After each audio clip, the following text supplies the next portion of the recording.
Magandang gabi po sa inyong lahat. Magandang gabi po sa inyong lahat. Today is August 1. August 1 po, araw ng Webes.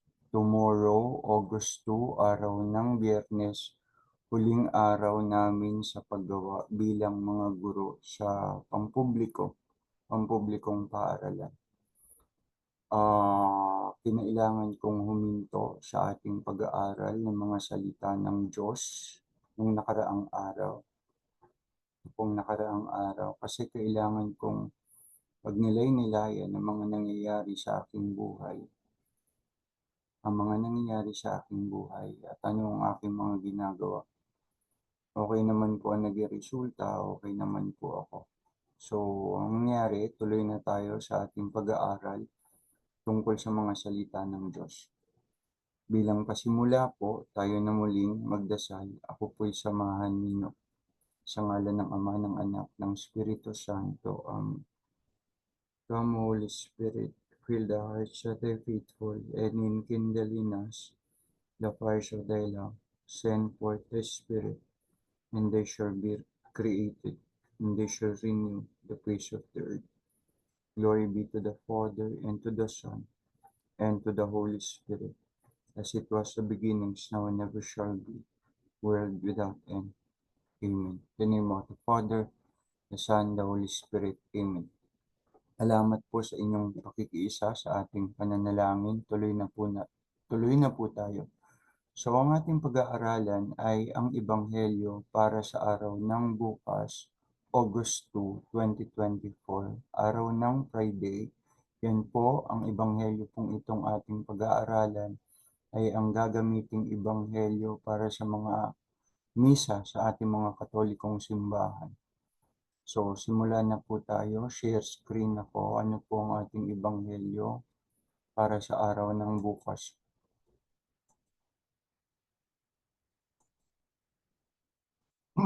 Ito po ang ating ebanghelyo para sa araw ng bukas mula sa aklat ni San Mateo, Kabanata 13, mga talata 54 hanggang 58. Ang pagpapahayag ng mabuting balita ng Panginoong Hesukristo ayon kay San Mateo.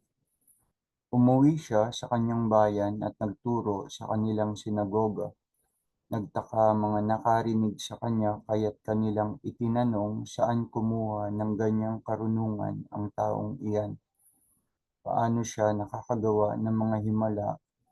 Hindi ba siya ay anak ng isang karpintero? Hindi ba si Maria ang kanyang ina at sina Santiago, Jose, Simon at Judas ang kanyang mga kapatid? At taga rito rin ang kanyang mga kapatid na babae, di ba? Saan kaya niya natutuhan ang lahat ng iyan? At siya'y hindi nila pinaniwalaan. Kaya't sinabi ni Jesus sa kanila, ang isang propeta'y iginagalang kahit saan maliban sa kanyang sariling bayan at sariling sambahayan. At dahil ayaw nilang maniwala kay Jesus, hindi siya gumawa roon ng maraming himala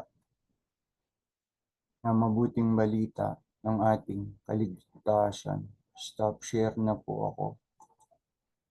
Okay, simula na po tayo. So, balikan natin yung ebanghelyo. Puntahan na po natin kaagad. Ito po, itong statement na ito. Saan kumuha ng ganyang karunungan ang taong iyan? Iyan ang question ng mga kababayan ni Jesus tungkol sa kanya. Saan kumuha ng ganyang karunungan ang taong yan?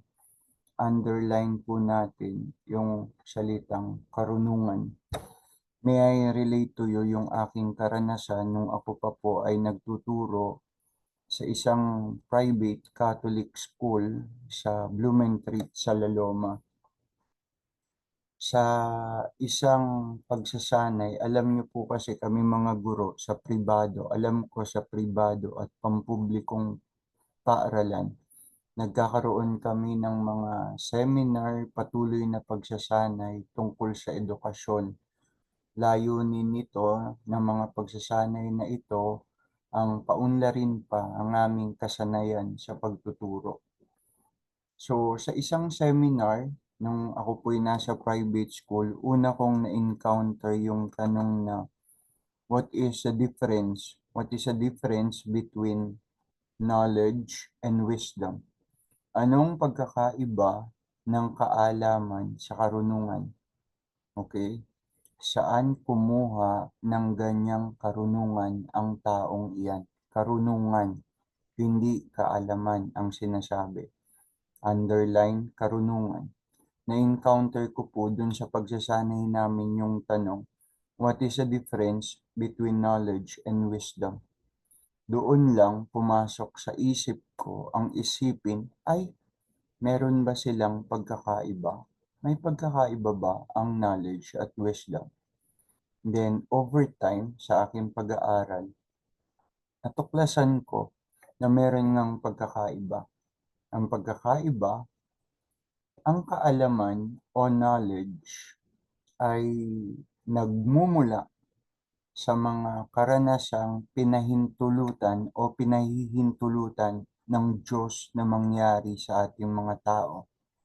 May mga pangit na karanasan, may magagandang karanasan, at ito'y hindi mangyayari kung hindi pahihintulutan ng Diyos. Sabi, experiences are best teachers. Okay?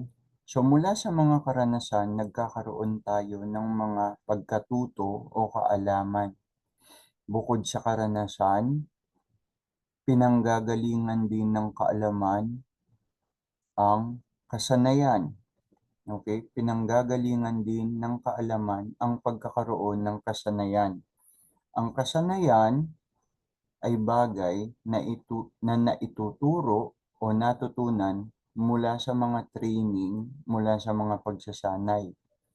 Samantalang ang experiences naman, again, is yung mga bagay na pinahihintulutang mangyari sa atin ng Diyos kung saan nagiging epekto, nagkakaroon tayo ng knowledge o kaalaman. Kaya ano ngayon ng wisdom? Ang wisdom o karunungan, okay, ito yung sinasabi, saan kumuha ng ganyang karunungan ang taong yan? Pinatutungkulan nila si Kristo. Karunungan ha, hindi kaalaman. Ano ang karunungan? Ang karunungan o wisdom ay nanggagaling sa accumulation o pagkakaipon ng mga kaalaman. So over time, okay, sa paglipas ng mga panahon, ang mga naiipong kaalaman siyang nagiging karunungan o wisdom.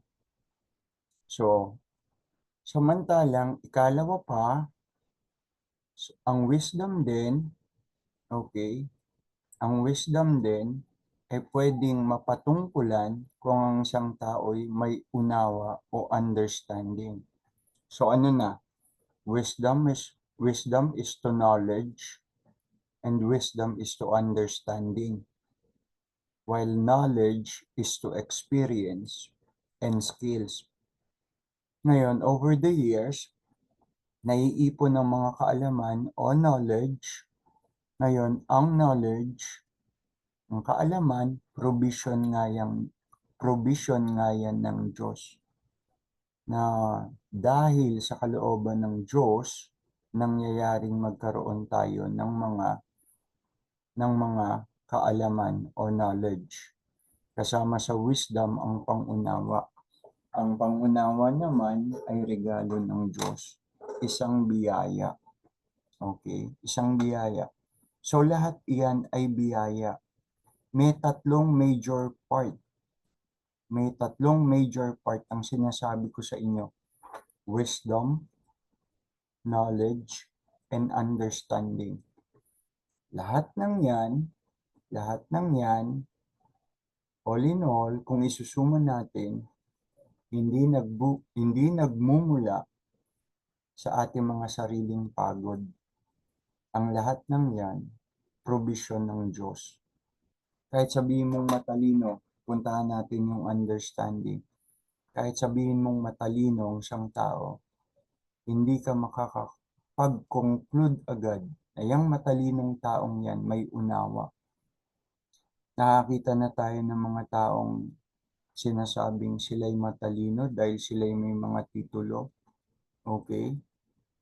Dahil sila'y may mga titulo, ngunit kung minsan nagpapakita naman sila ng walang unawa. Yun bang halimbawa, uy, hindi kita kalabel, doktor ako, ganun. Samantalang ikaw ay ganyan. So, kung ang isang taong matalino, sinasabi niya, o nakikita niya ang kanyang sarili bilang matalino, okay, may kaalaman at may wisdom, pero walang understanding, okay, hinahamak ang kung tutuusin, mas mahina sa kanya o mas maliit, nasa ng pangunawa doon, nasa ng understanding. So, ang understanding again is a gift. Okay, napunta tayo dyan kasi mula doon sa Ebanghelyo sa tanong, saan kumuha ng ganyang karunungan ang taong yan? Pinatutungkulan nila si Jesus. Kinilala nila at nakita nilang may karunungan si Jesus. May wisdom si Jesus. Not simply knowledge.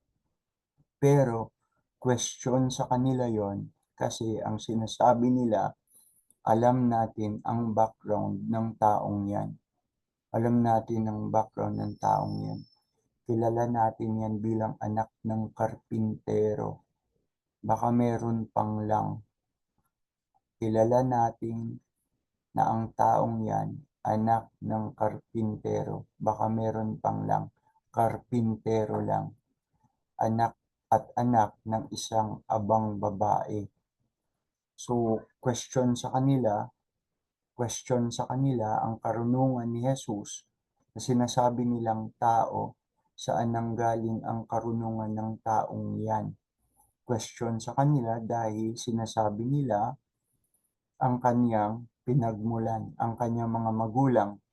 Question din sa kanila dahil sinasabi nilang alam nila o kilala nila ang kanyang angkan, ang kanyang mga kapatid at ang kanyang mga magulang. Okay? So, yun ang question sa kanila. Ngunit kung titignan natin mabuti, yung question nila ay nagmula sa kababawan ng kanilang pagkakilala kay Jesus.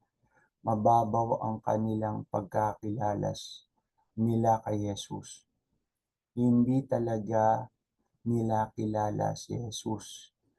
Ang sa kanila'y taong iyan, tao sa kanila si Jesus, hindi Diyos. Ngayon, magkakaroon tayo ng argumento sa pagitan ng dalawang yan. Kung si Kristo'y tao o kung si Kristo'y Diyos. Kwinestyon nila ang karunungan ni Jesus mula sa sanhi, sa cause na si Jesus, tao lang sa kanila, ngunit hindi Diyos. Ngayon, ang question, gamitan na lang natin ng logic. Saan ka nakakita ng tao na kayang mag-utos kahit sa kalikasan? Inutusan niya ang malakas na hangin sa bagyo sa dagat na huminto at pumayapa. Inutusan niya ang malalaking alon na pumayapa. Ang hangin at ang malalaking alon, ang malalakas na. Saan ka naman nakakita ng taong ganun? Wala pa akong narinig na taong nakapag-uutos sa kalikasan. Sasabihin sa araw na huwag kang sumikat.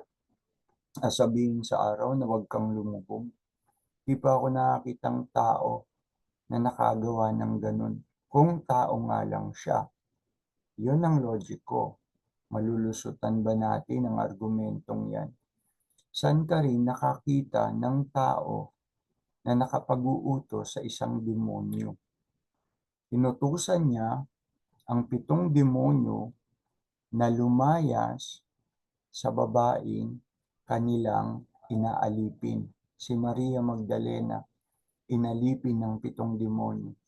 Inutusan niya at 7 demonyo ang lumabas sa katauhan ni Maria na umalipin sa babaeng ito, kay Maria Magdalena.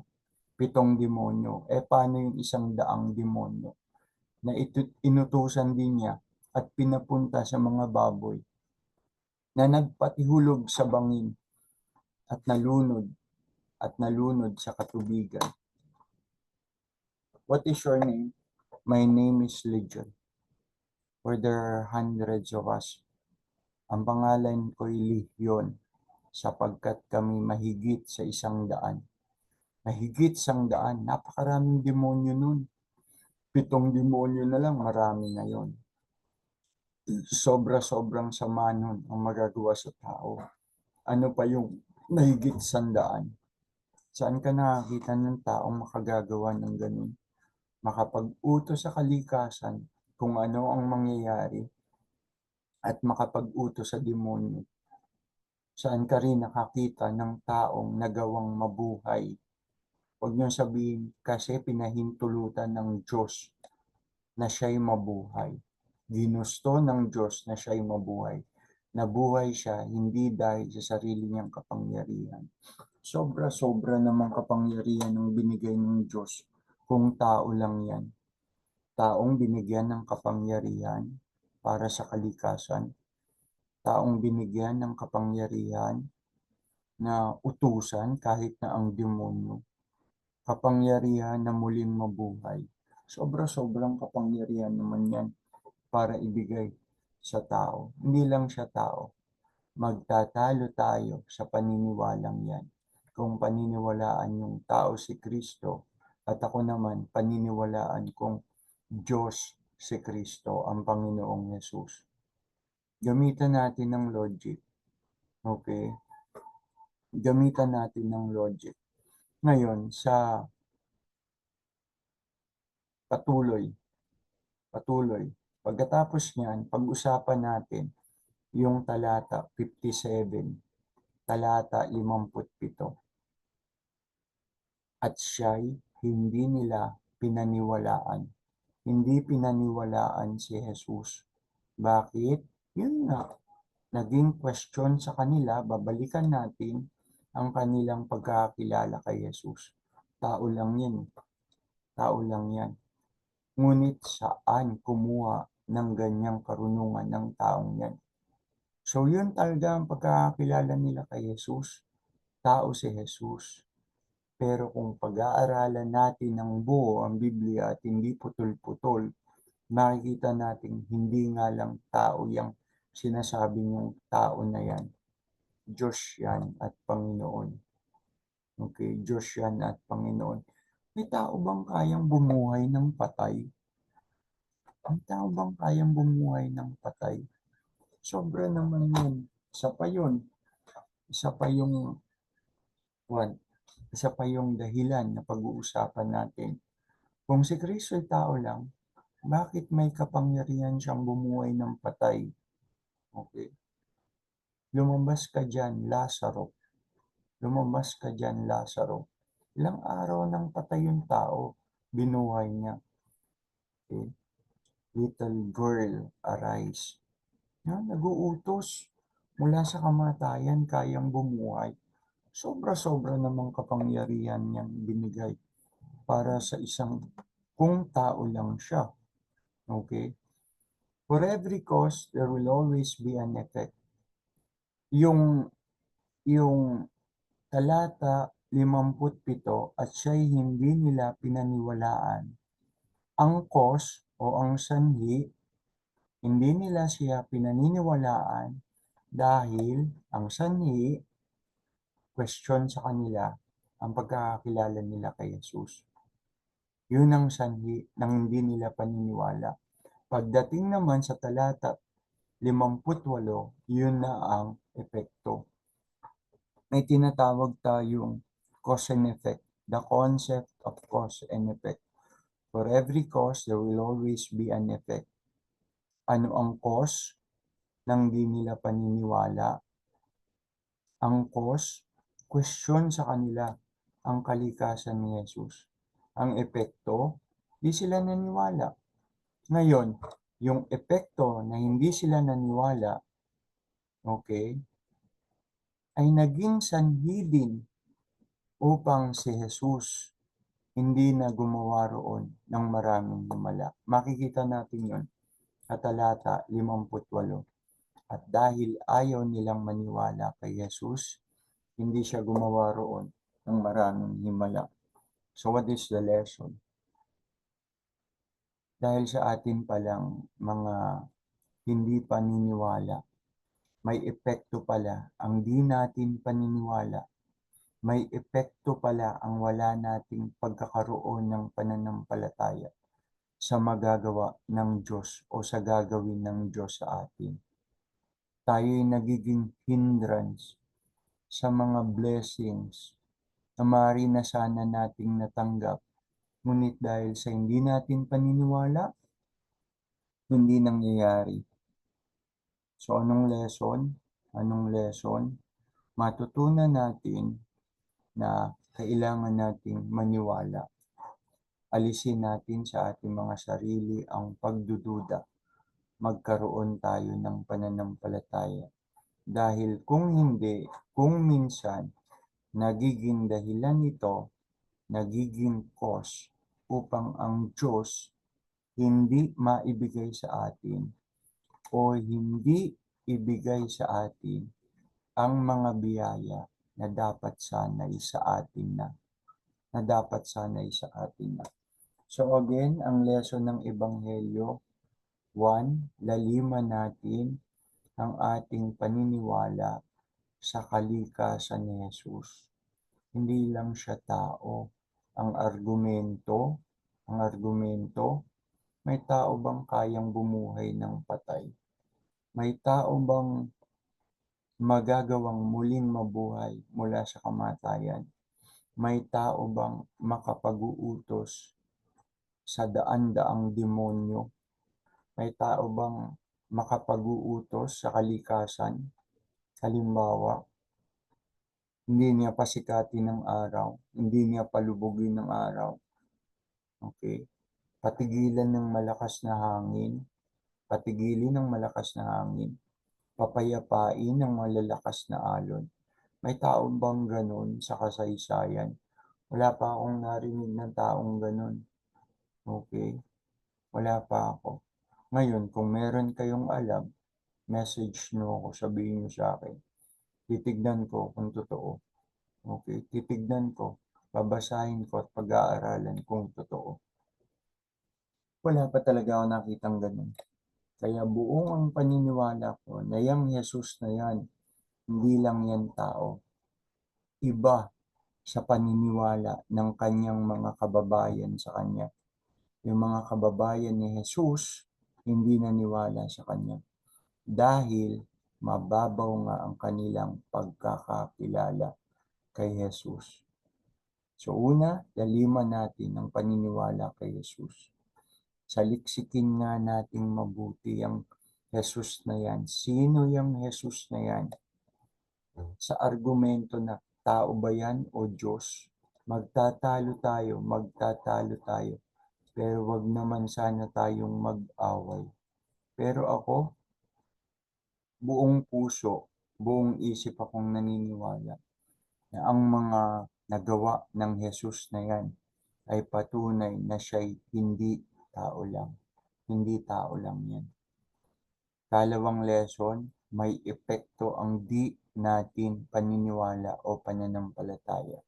Ang epekto, okay, hindi naman siguro sa lahat ng pagkakataon, ang Diyos, yung mga dapat biyayang ibigay sa atin, hindi niya na ibibigay sa atin dahil tayo'y nagdududa, dahil tayo'y hindi nananampalataya, dahil tayo'y hindi naniniwala. Ulitin natin.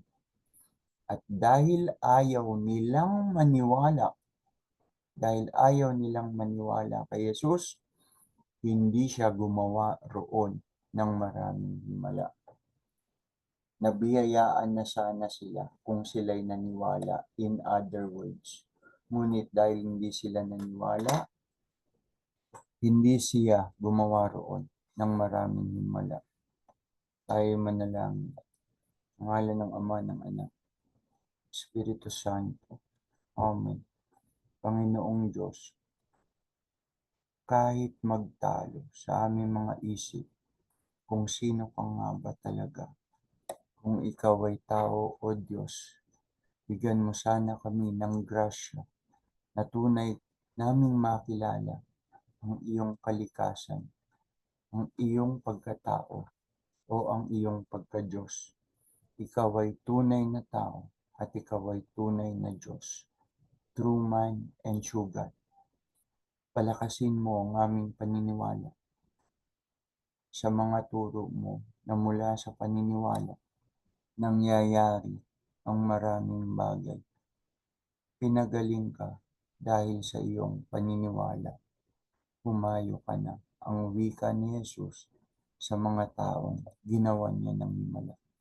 Kaya naman, Panginoon, dahil sa buti ng pananampalataya at paniniwala, bigyan mo kami ng grasya na lalo pa itong lumakas sa amin. Mas lalo pa itong lumaki sa amin. Palakihin mo, palakasin mo ang aming pananampalataya sa iyo, ang aming paniniwala sa iyo. At biyayaan mo kami ng grasya, biyayaan mo kami ng karunungan, ng wisdom, na higit ka pang makilala. Sa paglipas ng mga taon ng aming buhay, patuloy mo kaming pagpalain, patuloy mo kaming pagpalain sa bawat araw ng aming buhay. Hinihiling namin ito sa iyong pangalan, aming Panginoong Jesucristo, naghahari kang kasama ng Ama at ng Espiritu Santo. Amen. Sa ngalan ng Ama, ng Anak, ng Espiritu Santo. Amen. So, yan po muli. Napahaba muli ang ating usapan. Ngunit salamat sa Diyos, tayo nakatapos na muli. Hanggang sa muli po, tatapusin na natin ito. Paalam na po sa inyong lahat at biyayaan kayo ng mapayapang gabi at mapayapang tulog. Salamat po. Paalam.